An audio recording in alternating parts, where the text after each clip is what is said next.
Assalamualaikum. Kita sambung pelajaran kita, pendidikan kesihatan.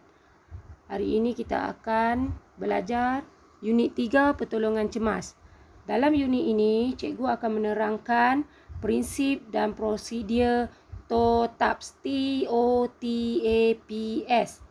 Kemudian, cikgu akan menerangkan bagaimana nak mengaplikasikan prinsip dan prosedur TOTAPS ini. Okey, sebelum itu kita tengok maksud pertolongan cemas. Okey, nama pun pertolongan cemas. Maksudnya kita tolong apabila seseorang itu terlibat dalam kemalangan yang melibatkan kecederaan lah. Maksudnya kalau kemalangan ni maksudnya tak dirancang lah, tiba-tiba berlaku. Okey. Jadi pertolongan cemas ni adalah satu prinsip dan prosedur yang digunakan untuk individu yang masih dalam keadaan sedar atau tidak sedar. Maksudnya kita boleh buat pertolongan cemas ni bila seseorang itu berlakunya kemalangan, sama ada dia tu masih sedar ataupun tidak sedar. Okey. Seterusnya kita tengok dalam pertolongan cemas ni kita boleh guna banyak prinsip. Okey, salah satu cikgu nak terang kat sini adalah prinsip ataupun prosedur TOTAPS ataupun kita sebut TOTAPS. Okey. T.O.T.A.P.S. Bermaksud T tu ada maksud perkataan. Kita ringkaskan saja nah. Okey, prosedur TOTAPS ni kita boleh aplikasi kepada individu yang mengalami kecederaan dan mangsa berada dalam keadaan sedar. Yang ni maksudnya kalau kita tengok kemalangan tu, lepas tu mangsa tadi masih sedar, kita boleh guna prinsip ni. Kalau dia dah tak sedar, pengsan ke, kita tak boleh gunalah. Kita terus call ambulans dan rujuk kepada hospital.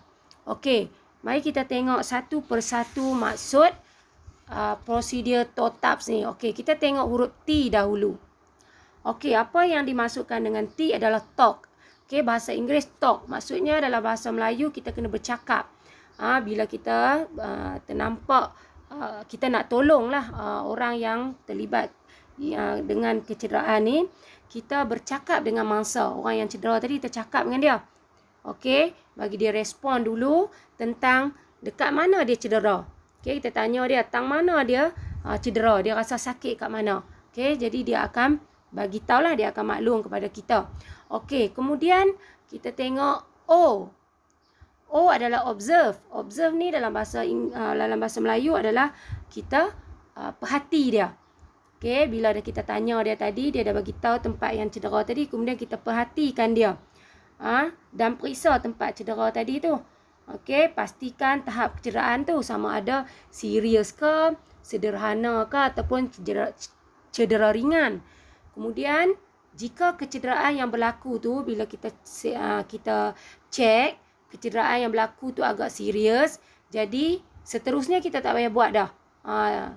Okey, kita terus sahaja rujuk dia kepada hospital. Okey, kita call ambulans, kita hantar ke hospital. Kalaulah kecederaan tu ringan, kita akan buat prosedur yang seterusnya, iaitu touch. Okey, T yang seterusnya adalah touch. Maksudnya sentuh.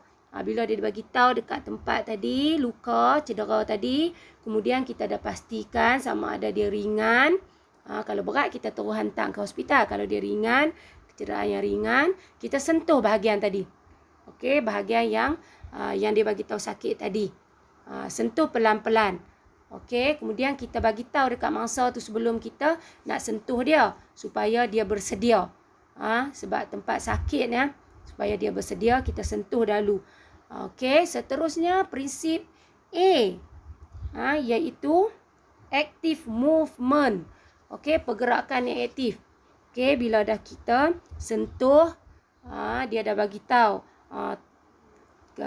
sakit dia, tahap kesakitan dia. Kemudian kita minta mangsa tadi melakukan pergerakan yang aktif. Kena bergerak di bahagian kecederaan tadi. Nak kesan sama ada tahap cedera tadi dia sakit macam mana lah. Okey, sama ada orang kata apa? Kita nak macam mana kita nak bagi rawatan dekat dia. Okey, jika mangsa menunjukkan rasa sakit, mangsa perlu dirujuk kepada pakar perubatan lah. Okey, kita nak bagi rawatan tadi, kita suruh dia buat pergerakan.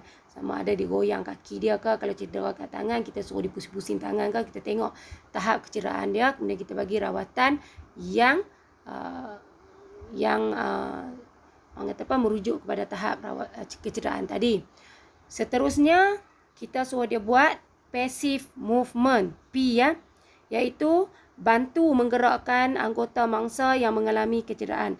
Kita bantu dia sama kita, maksudnya kita angkat kaki dia ke, kita bantu dia lah. Jika mangsa menunjukkan rasa sakit, dia bagi tahu kita sakit sangat, okey, kita terus hantar kepada hospital ataupun rujuk kepada doktor lah. Okey. Dan yang terakhir adalah S, iaitu skill test. Okey, minta mangsa berdiri dan melakukan ujian. Salah typing kat situ. Ujian kemahiran seperti melompat ataupun berlari. Sekiranya mangsa berasa sakit, bawa ke hospital atau klinik untuk mendapatkan rawatan. Kalau dia tak boleh buatlah melompat, berlari tadi, tak boleh berjalan, jadi kita terus hantar dia ke hospital untuk dapatkan rawatan. Jika dia boleh melompat, berlari, berjalan, okey, maka dia boleh meneruskan aktivitinya semula lah, maksudnya kecederaan yang ringan. Okey, itu saja. Harap dapat memberi manfaat kepada semua murid. Sekian, terima kasih.